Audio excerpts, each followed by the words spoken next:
शराब घोटाले के केस में अरविंद केजरीवाल को दिल्ली हाईकोर्ट में एक बहुत बड़ा झटका लगा। जस्टिस स्वर्णकांता शर्मा से इस केस की सुनवाई वो करेंगी। केजरीवाल ने अपनी पिटीशन में जस्टिस स्वर्णकांता शर्मा को केस की सुनवाई से हटाने की मांग की थी, लेकिन जस्टिस शर्मा ने केजरीवाल की पिटीशन खारिज कर दी और खुद को सुनवाई से अलग करने से इनकार कर दिया। केजरीवाल ने पिटीशन पर सुनवाई के दौरान खुद ही अपनी दलीलें पेश की थी। कोर्ट में कहा गया कि जस्टिस स्वर्णकांता शर्मा आरएसएस से जुड़े लोगों के कार्यक्रमों में जाती हैं और इसीलिए उन्हें जज की निष्पक्षता पर संदेह है। लेकिन अपने फैसले से जस्टिस स्वर्णकांता ने कहा है कि न्याय किसी के सामने नहीं झुकता, किसी से नहीं डरता। वो इस अर्जी को खारिज कर रही हैं। इस केस की सुनवाई वही करेंगी और बिना किसी भय या फिर पक्षपात के फैसला करेंगी। अब जस्टिस स्वर्णकांता ने कहा है कि यह केस केजरीवाल के लिए विन विन सिचुएशन वाला है। अगर वो सुनवाई से हटती हैं तो केजरीवाल कहेंगे कि उनके आरोप सही थे, और अगर सुनवाई वही जारी रखती हैं तो केजरीवाल उनके फैसले पर सवाल उठाएंगे। लेकिन वो न्याय के सिद्धांत को सर्वोपरि रखते हुए इन सब बातों की चिंता नहीं करेंगी। जस्टिस स्वर्णकांता ने कहा है कि 34 साल की सर्विस के दौरान अभी तक किसी ने उन पर पक्षपात का आरोप नहीं लगाया है और इस मामले में भी वो पीछे नहीं हटेंगी। और इससे पहले सीबीआई ने भी कहा है कि जस्टिस स्वर्णकांता को सुनवाई से नहीं हटना चाहिए, वरना एक गलत परिपाटी की शुरुआत हो जाएगी और हर पिटिशनर कोई ना कोई आरोप लगाकर जज को बदलने की मांग करेगा।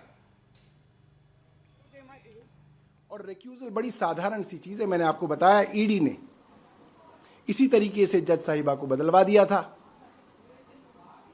यहां पे जज साहिबा कह रही हैं कि नहीं, आपके मन में जो भी आपकी शंकाएं हैं वो गलत हैं।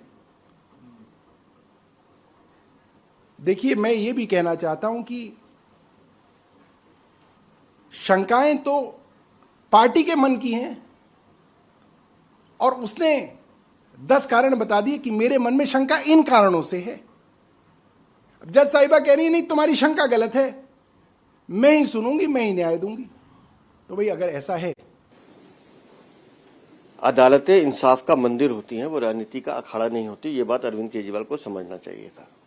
और दुर्भाग्य से उन्होंने जिस तरह की व्यक्तिगत टिप्पणियां न्यायालय पे या न्यायाधीश पे की थी, वो दुर्भाग्यपूर्ण है। किसी भी न्यायाधीश का निर्णय या न्यायालय का निर्णय पक्ष या विपक्ष में होता ही है, लेकिन निर्णय आने के बाद हमारे संविधान की खूबसूरती यह है कि हर अपराधी को मौका दिया जाता है कि वो उससे अगली सीढ़ी पर जाके अपनी अपील कर सकता है। लेकिन जिस तरह की राजनीतिक चतुराई अरविंद केजरीवाल ने इस मामले में दिखाई कि खुद बहस के लिए पहुंच गए, वो बात अलग है कि लिखवा के लाए थे, जिससे भी लिखवा के लाए थे। अच्छा, बहस भी की, चलो ठीक है, लेकिन उस पूरे वीडियो को सोशल मीडिया पे अपलोड करना और फिर न्यायालय के खिलाफ या न्यायाधीश के खिलाफ एक नैरेटिव निर्माण करने की कोशिश करना, ये वो राजनीतिक चतुराई थी जिसको सिर्फ वो व्यक्ति कर सकता है जिसके इस स्तर के बारे में सोचा नहीं जा सकता। ये निम्नता से भी निम्न था और आज वही राजनीतिक चतुराई उनको महंगी पड़ी है।